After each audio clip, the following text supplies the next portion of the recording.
have 7 of them here on our safari tour, and their names are Doc, Sleepy, Happy, Grumpy, Sneezy, Dopey, and Bashful.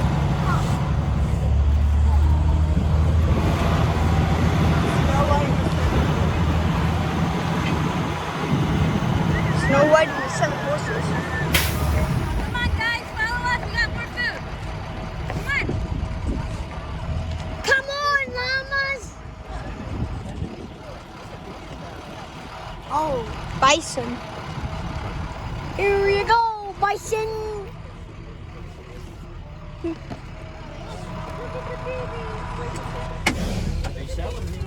Alright folks, here we have some of our North American bison. The bison are the largest land mammal in North America, and a bull can grow up to 2,000 pounds. These guys were originally hunted by Native American tribes who had uses for every single part of the animal. Thanks for that, guy. He's going to make a nice little cloud for us to inhale. They had uses for every part of the animal, including the bones and internal organs. Now you will notice that we have some of our bison that are a lighter color. They are actually not albinos. We don't have any albino animals here in our tour. They are a different mutation called leucistic. Leucistic animals are still born without pigments in their fur, so they still come out later, but they don't have the same sensitivity to the sun, and they have blue eyes instead of red eyes. Now with the bison, these are called white bison, and white bison are extremely rare in the wild. Only about 1 in 10 million are born white.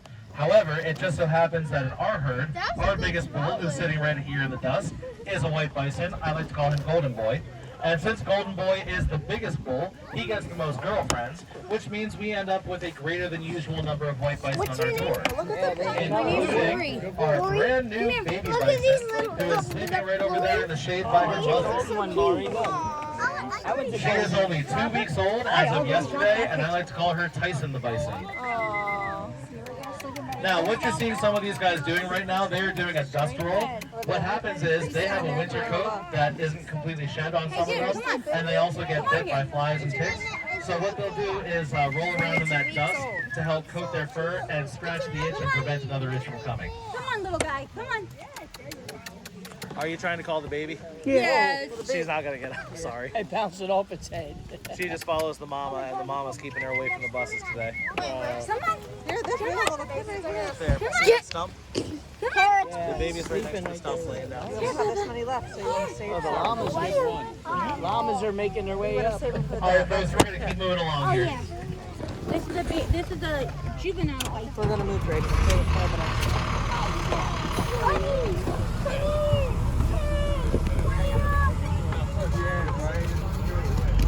Wow, baby, do it. How did we switch seats? Come on, llamas! Come with us, llamas! Uh-oh. Traffic jam. They're the llamas. And we don't need any more reindeer. Parker, you got to sit when we're going, buddy. There you go.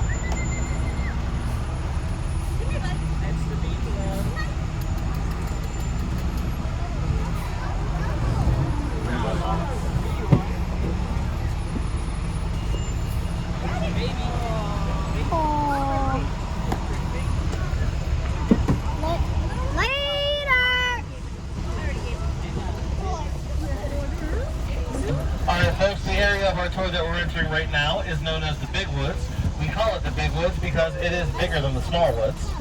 And here in the Big Woods, you're going to see a couple things. First off, you're going to see it looks like Punisher came down for a drink of water. On the right side, you'll see that there is a stream running through. It's a small stream, but this stream is actually a natural freshwater spring that has never gone dry in the history of Lake Tobias. It's the main source of water for all of our animals here on the tour, and because we have the water source and we have the fallen trees, this is a really popular spot for our female fallow deer to raise their babies. So keep your eyes open. We got Mia, Parker, and Braden up here on baby duty, right? Yep. All right. So we're going to see if we can find some of those fallow deer babies up ahead.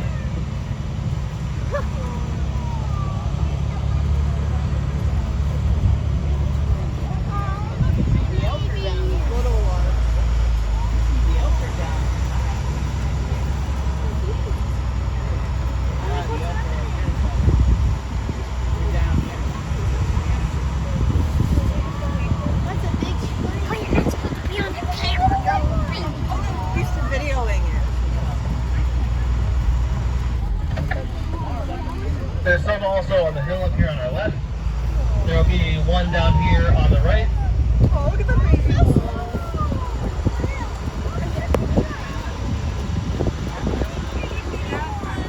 There they all are. And up ahead here, looks like we found the bigger group. Oh, God.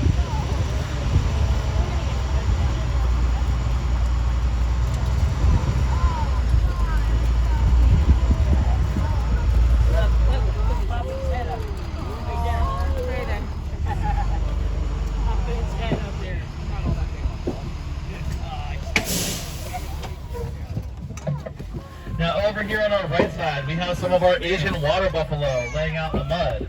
The Asian water buffalo are native to the lowland regions of the Himalayas and Thailand and Nepal. They are named water buffalo because their thick, wide hooves make it easy for them to walk around in wet and muddy areas. And speaking of mud, right now the water buffalo are enjoying one of their favorite summer pastimes, which is mud bathing. At least one of them is. They will roll around in the dirt and mud for hours, caking it onto their skin to help keep cool and prevent sunburn. Now, do I have any fancy food fans on the bus? Any big foodies here? Have you ever tried buffalo mozzarella? Yes. Was it good? Yes. It's supposed to be the best mozzarella cheese in the world, and it comes from the milk of these lovely ladies right over here. The reason that it's so good is because a typical cow gives you about 2 to 4% fat content in the milk. Me neither, bud. But a water buffalo will have 8 to 12% fat content, which makes the milk very thick and very creamy, and apparently makes a really tasty cheese. It does. And when you see them laying in the mud, doesn't that make the cheese sound so appetizing? Now, do you guys see this white one laying a little further away from the others up there? Yeah. That is actually not a fallow deer. That is our baby elk. Her mother is up ahead of us. Her name is Snowbell, so I like to call the baby Baby Bell. She is a leucistic elk, so she is bright white. And you can see she has a little bit thicker of a neck, a bigger body, and those big floppy ears. So Snowbell likes to hide Baby Bell with the deer because she blends in really well. But we can see the difference there. And speaking of the elk, looks like they're right ahead of us in the shade, so we're going to pull up ahead and see them. Oh, we have one right here. Oh, There you go. There you go.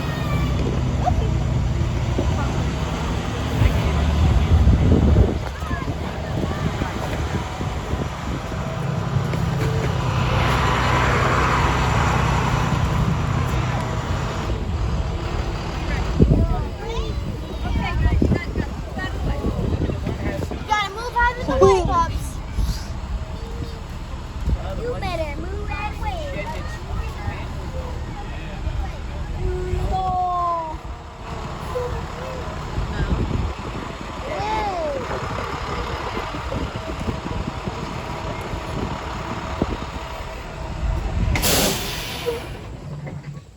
Alright folks, here we have some of our North American elk. Now I do have to ask, you can pet them and feed them, but please do not touch those antlers. The elk are the second largest species of deer in the world. Anybody know what the biggest is? A moose. Well, we don't have a moose on our tour. I'm very glad we don't have a moose. They are an entire foot taller and much more aggressive. These elk are pretty friendly. Now the elk are currently in a state of velvet, which is why I asked you not to touch the antlers. And you'll see on those antlers they have that fuzzy coating. That means that their antlers are growing. And underneath that velvet, there's a series of blood vessels helping the antlers grow. Oh, you're so That cute. velvet is very easy to break open, and we don't want to damage the antlers. Now, once it gets closer to the fall, and it actually already started with zombie elk over here, what'll start happening, those antlers will finish growing, and that velvet gets like- very do itchy like to this. Don't do the too males. many. So they can be Just do seen like scratching this off and their then just- antlers on things like rocks, trees, their own feet, a good other idea, elk, Parker. whatever they can find. Bleh. At that time, as you can see He from looks this guy who's like already tongue shedding out. his velvet, what'll be left is the bony antler that we're used to seeing. Now he looks a little gruesome. Looks like something out of a horror movie. But believe me, that's not hurting him at all. That's just leftover blood. Don't eat vessels the whole in the bucket, growing. buddy. Watch the antlers. Now, once the velvet is gone, Easy. whichever one of the males has the biggest antlers will be the dominant bull. That means that he is the Buddy, king of the buddy. whole herd, and he will be the only one that gets any girlfriends. I He will got lose you. hundreds of pounds chasing the ladies around. He could be. He will Oh, lose hundreds you're of pounds so chasing the ladies soft. around, and he will call them in with their signature mating call, the bugle. Has anyone here ever heard that bugle? You have? Excellent. Because sometimes my tours ask me what it sounds like. They want to hear my impression. It's not very good. Believe me, you guys don't want to hear it. I don't want to subject the you to that. antlers. And it might get some of the females climbing up on our bus. The elk bugle is very high pitched. It's very loud. The sound is created when the bull will growl and whistle at the same time, and it can be heard for miles. So, excuse me. If you come back in September, you can hear that bugle all throughout the entire park, and in fact, on a good day, you can hear it all the way to the highway. Look how many we got. Did you see her give it kisses? Yeah. Now you will notice I got it recorded. cystic elk here, and now lots of taller animals, you can get a good look at their eyes and see that nice shade of blue they have. Look at the red. Hey, buddy. Hey, Boodles. You're my love. Can I take this one home, please? Boodles. Put it in your hand If I again. asked Tobias, I might say absolutely, but it's not. His antlers, he is already shedding his velvet. So see this guy over here? His antlers are fuzzy. That means that they're growing. I gotta get it out. Underneath, Buddy. What's up? his have already started. So he's already started scratching. So he looks really Buddy. scary. I think Over here. Come to he's mama. fine. He's just Hey, daddy. rubbing that Daddy, yes, your Watch daddy. yourself. Hey, don't eat the whole jar. Oh my lord. This guy wants to eat the whole jar. No, Yeah. Uncle Daryl. Hey, get out of here. We don't need any more reindeer. He's not a reindeer.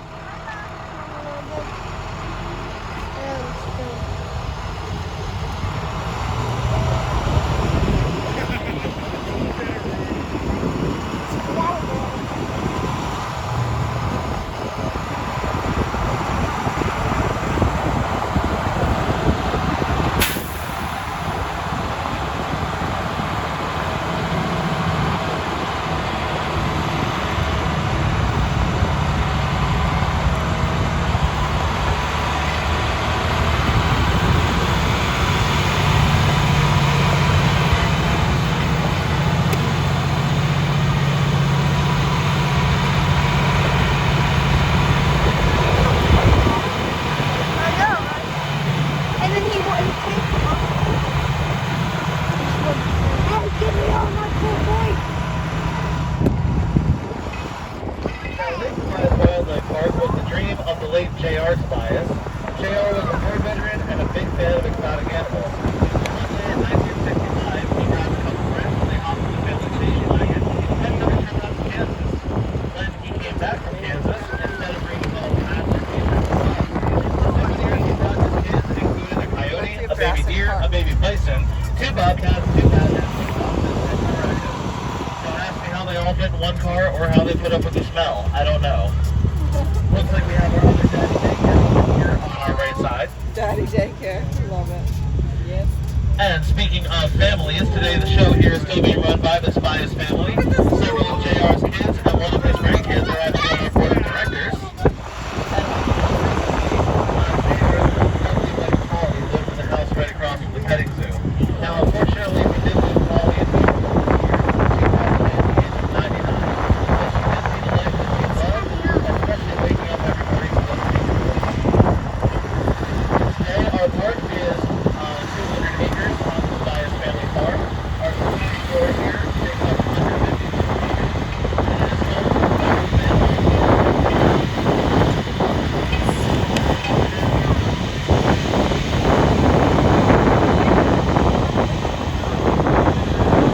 entire safari area, as well as the mountains and valleys behind us. And it looks like one of our Rios is readjusting, so maybe he sat back down. We almost got to look at some of those eggs.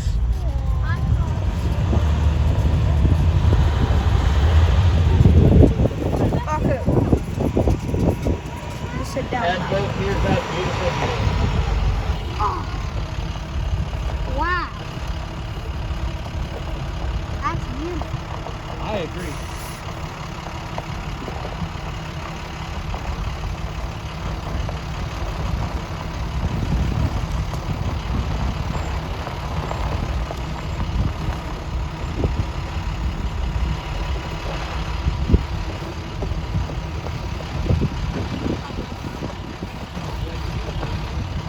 careful, guys. We're about to hit some bumps. Ready?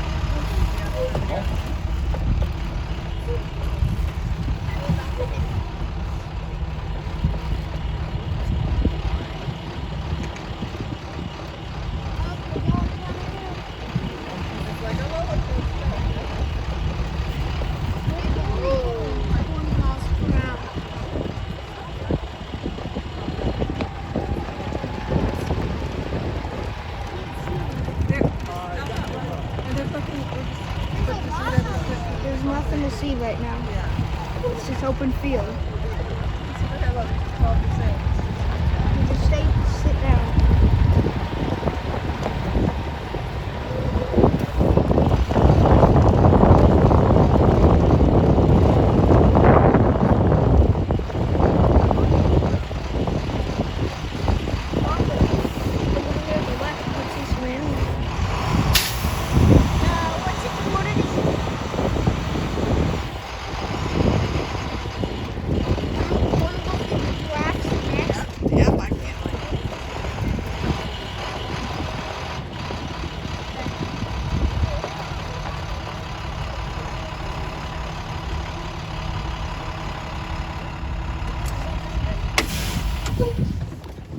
Alright folks, this is going to be our last stop on our tour, and on our right side over here we have our Aoudad sheep enclosure. The Aoudad sheep are native to the Barbary coast of Africa, so they're also known as Barbary sheep. If you get a good look, they don't look like most sheep because instead of wool, they grow hair more like a goat.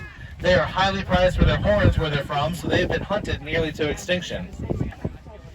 Now, while we're stopped here, I do want to say Tobias is family owned and privately operated, which means that there is no government funding coming into this park at all. So the only way that we're able to keep this place open, keep these tours running, and keep all these beautiful animals healthy and safe is thanks to people like you coming out on days like today. So thank you all so much for coming and for making it possible for me to do a job that I love. Also, thank you to our helpers up here on baby duty. Let's give them a hand. And I hope you all enjoyed the safari tour. Again, my name is Ben, and have a great rest of your day at Lake Tobias. Thank you, Ben.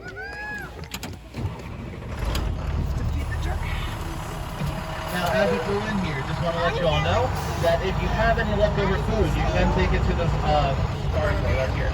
You can take it to the petting zoo, or you can use it at several of our farm animal enclosures around the park. Also, reminders, there is a giraffe feeding at 1 o'clock, which means we're getting in with perfect timing to go see it. If you want to see the giraffes, you can just follow this fence all the way up to them. And if you can't make that one, there will be another one at 4 o'clock. If you're looking for something indoors to do today, I'd encourage you guys to check out our museum, where you can learn a lot more about some of these animals and the Tobias family. And also, I'd encourage you to check out our Reptiles and Exotics house, where there will be shows at 1:30, 2:30, 3:30, and 5.